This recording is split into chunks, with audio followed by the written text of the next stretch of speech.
நான்லாம் வந்து எப்படின்னா, 5ஆம் தேதி சேலரி கிரெடிட் ஆனா, 10ஆம் தேதியே யோசிக்கிறாளு. எப்போ திருப்பி 5ஆம் தேதி வரும், நமக்கு சேலரி வரும்னு. அந்த லெவல்ல இருக்கு என் ஃபினான்ஷியல் பொழப்பு.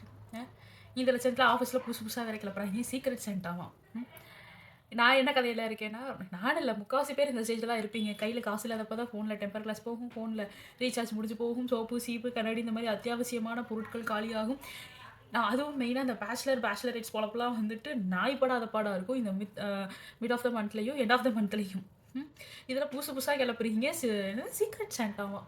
யார்ரா உங்களுக்கு இதெல்லாம் சொல்லி தர்றா? ஐயோ! கடவுளே புரியல. இத எந்த நம்பிக்கையில என்னைய இவங்க இந்த விளையாட்டுல சேர்த்துக்கிட்டாங்கன்னு தெரியல. என் ஆஃபீஸ்ல இன்னைக்கு சீக்ரெட் சான்டா.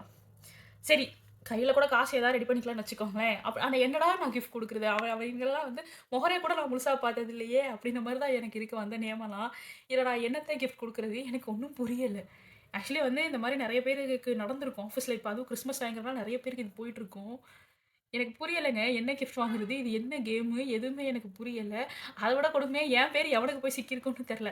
வேகமா நெறைய பேர் வரீங்க. உங்களுக்கு என்ன ஐடில தானே இருக்கீங்க. ஏன் இப்படி பஞ்சப்பாட்டு பாடுறீங்கன்னு. ஐடி, ஹெல்த் கேர் எல்லாத்துலேயும் அவன் ட்ரவுசர் கிழியிறது அவனுக்கு தான் தெரியும். நீங்கள் யாராவது இந்த மாதிரி சிக்கியிருந்தீங்கன்னா கமெண்ட்டில் பண்ணுங்கள்.